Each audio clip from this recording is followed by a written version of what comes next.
April 11. புனித Stanislaus.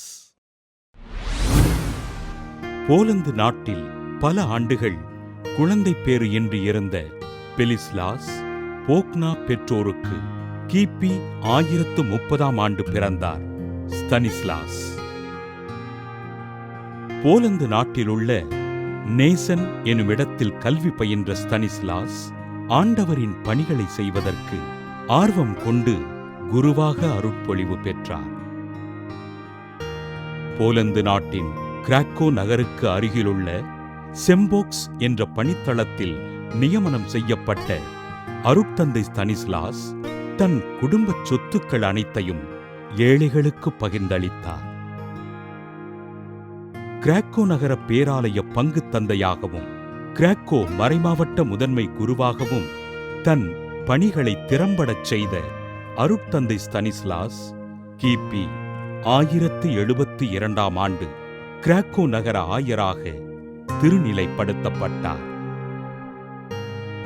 Poland அரசன் 2ஆம் போல்ஸ்லாஸின் தவறுகளை சுட்டிக்காட்டிய ஆயர் ஸ்தனிஸ்லாஸ் அந்நாட்டு மக்களுக்கு ஆண்டவரின் நற்செய்தியினை போதித்து அவர்களை ஆண்டவரில் வேரூன்றச் செய்தார்.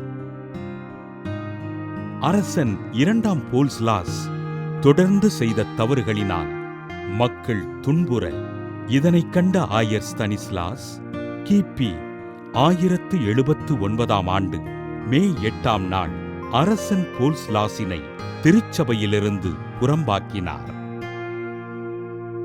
அரசரும் சாமானிய மக்களும் ஆண்டவரின் முன்பு சமமானவர்கள் என்று கூறிய ஆயர் ஸ்தனிஸ்லாஸ் கிபி 1079ஆம் ஆண்டு ஏப்ரல் 11ஆம் நாள் திருப்பலி நிறைவேற்றிக் கொண்டிருந்த போது அரசன் போல்ஸ்லாஸினால் தலை வெட்டப்பட்டு மறைசாட்சியாக உயிர் துறந்தார். தன் குடும்பச் சொத்துக்கள் அனைத்தையும் மக்களுக்கு பகிர்ந்தளித்து ஆண்டவரின் பணிக்காக தன்னை அர்ப்பணித்த ஆயர் ஸ்தனிஸ்லாஸினை திருத்தந்தை 4ஆம் இன்னோசென்ட் கிபி 1253ஆம் ஆண்டு புனிதராக உயர்த்தி போர் வீரர்களின் பாதுகாவலராக அறிவித்தார். புனித ஸ்தனிஸ்லாஸ் திருவிழாவினை கொண்டாடுகின்ற நாம் நம் தாய் திருநாட்டை பாதுகாக்கின்ற முப்படை வீரர்களுக்காகவும் அவர்களின் குடும்பங்களுக்காகவும் ஜெபிப்போம்.